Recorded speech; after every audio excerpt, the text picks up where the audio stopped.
We're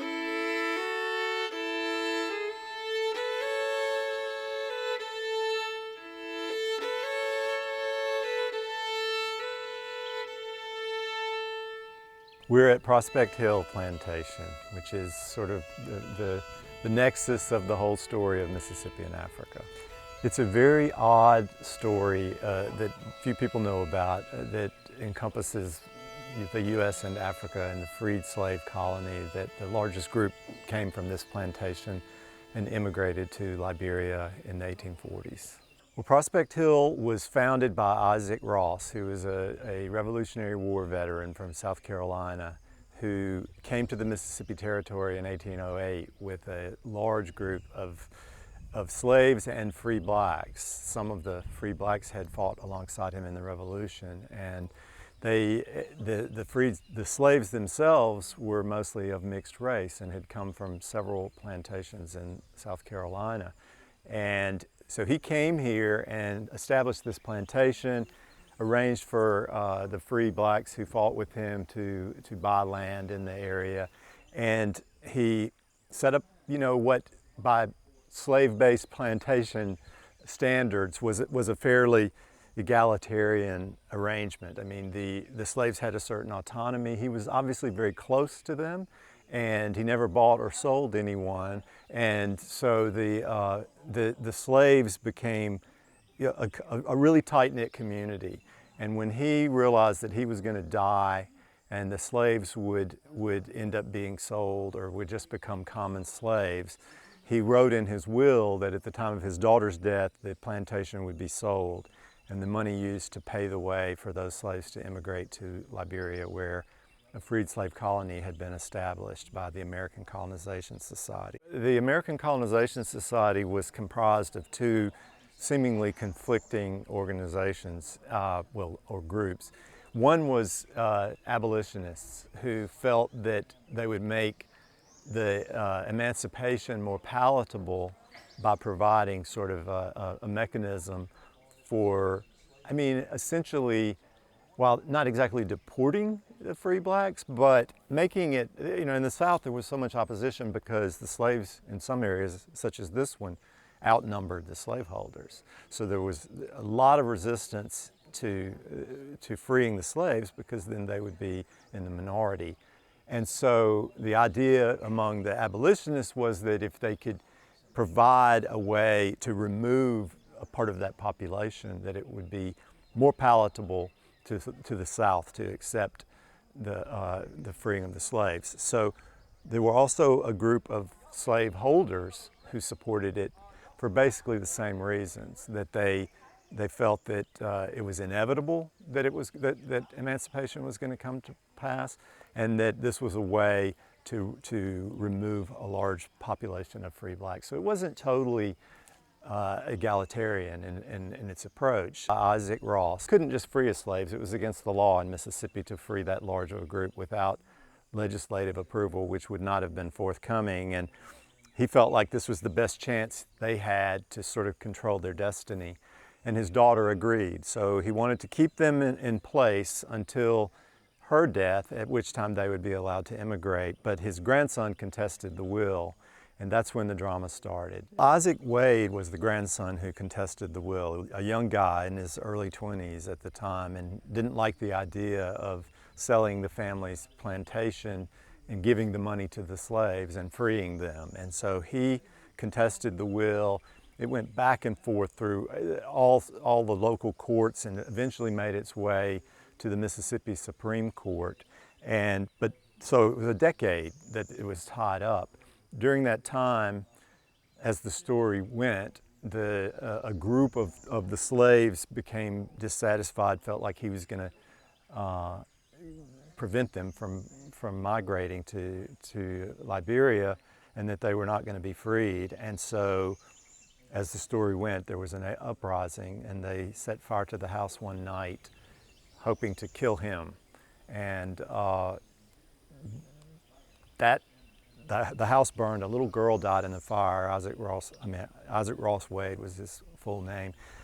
He was not injured, and a group of like 12 slaves were lynched afterwards in from a tree, as I was told, behind the house by one of the last descendants. And so that was the sort of the highest drama of the story. And then after that, the Mississippi Supreme Court ruled in favor of the slaves, essentially, that although it was a property issue, that the court ruled that anyone has a right to do what they want with their property at the time of their death, and so therefore no one could interfere with the freeing of these slaves and allow them to immigrate. So Isaac Ross Wade lost and then regained control of the property after the estate was settled and built the existing house on the site of the original that burned. And he lived here, and not all of the slaves immigrated. There were about 300, and about 250 went to Liberia, and about 50 stayed for various reasons. And their descendants still live in the area. In all of the accounts and documents, and even today when people describe it, they call it a repatriation, and they talk about them going back to Africa.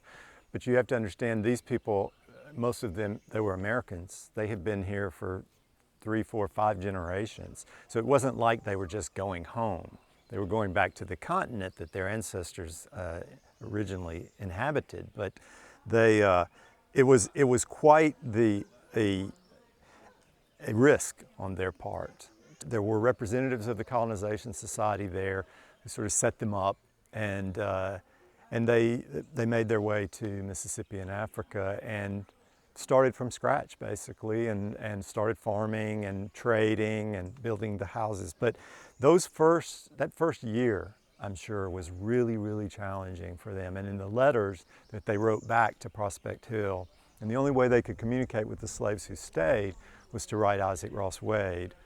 And they were always asking for, we need this, we need that. There were a lot of shortages. They were accustomed to being provided for here, and they couldn't get everything they needed there. So I think you can't overestimate the challenges that they faced when they went. There were a lot of basically Greek revival houses that the freed slaves built in Mississippi and Africa.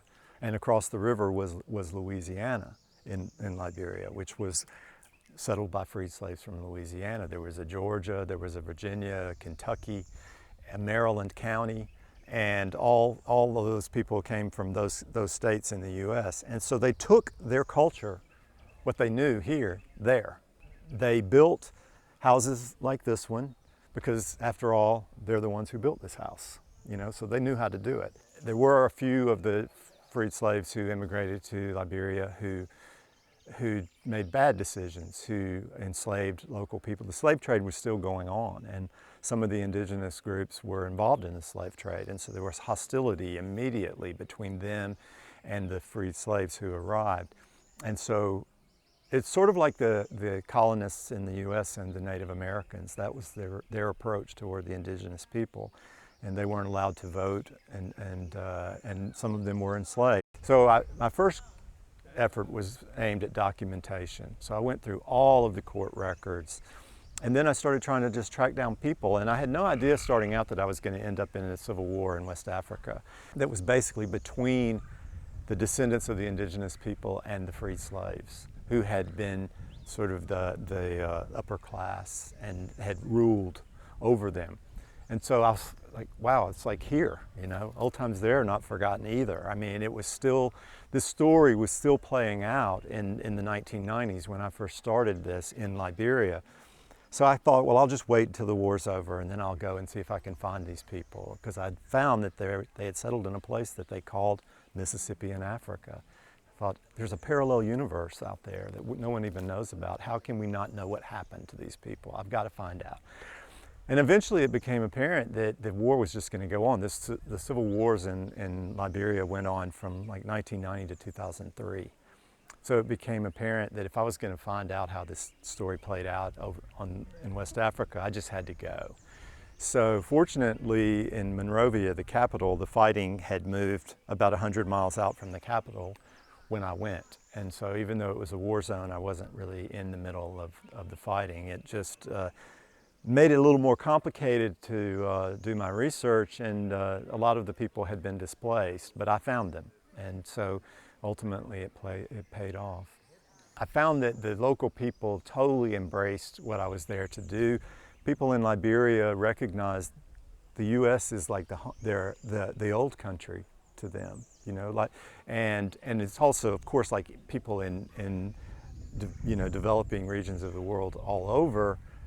It's a possibility for advancement to have a contact in the U.S. So everybody wants to talk to you, but as soon as they found out that I was interested in Mississippi and Africa, it just opened doors everywhere. I remember I was in this walled compound that was the Mamba Point Hotel, which had all of these strange people, like, you know, gun dealers and drug dealers and missionaries. It was a very weird mix of people at the Mamba Point. And the first night I was there, I talked to the bartender, and he asked why I was here.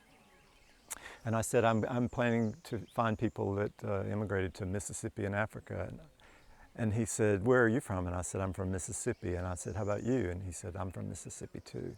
And that was a real eye-opener to me, because I said, are you talking about Mississippi in Africa or Mississippi in the US? And he said both. And so he felt like that their story, the story of Prospect Hill was still being told in that context, because they knew that that was their identity, was that they had come there, they had been educated, they had a little bit of money, and they came. So they have a very complex history too, but everybody that I met embraced me warmly, and they were very interested in that anyone cared. They know everything about what's going on in the U.S., and they don't really understand why no one in the U.S. understands who they are, because they feel such a strong connection with America, and most Americans couldn't tell you the difference between Liberia and Libya. Even as I was writing this story, I mean, you know, you see there are people here today who are from the Natchez area, who are white, and they see this story one way. They're out here because they're fascinated by it. Maybe they're related by blood to it. We've also had groups out here that were black who related to the story in a completely different way. And my whole goal was to try to include all of those versions of the story, because it is a story about access to power, and but you can learn about that from the group that was denied that access for so long, and then see what happened when they gained access to it, which is that some people made bad decisions, some people abused. Some slave owners were wretched human beings and committed atrocities against people because they had the power. When you had the freed slaves who immigrated to Liberia, some of them did basically the same thing. I mean, it's human nature. Some people are going to go too far. But it doesn't, I know when I would talk about this, a lot of times to white groups, they would look kind of smug, like, see, they did the same thing we did. I don't think it's as simple as that. I think that it's just a story about some people going too far and some people trying to do the right thing. And there's plenty of both in this story. Race just took on a whole new meaning to me through this story. And I don't profess to understand it fully by any means, but it made me understand that there's a lot of different ways that the history is told, and that all you really should do is ensure that everybody has the opportunity, which had not been the case, certainly in Mississippi history until recently.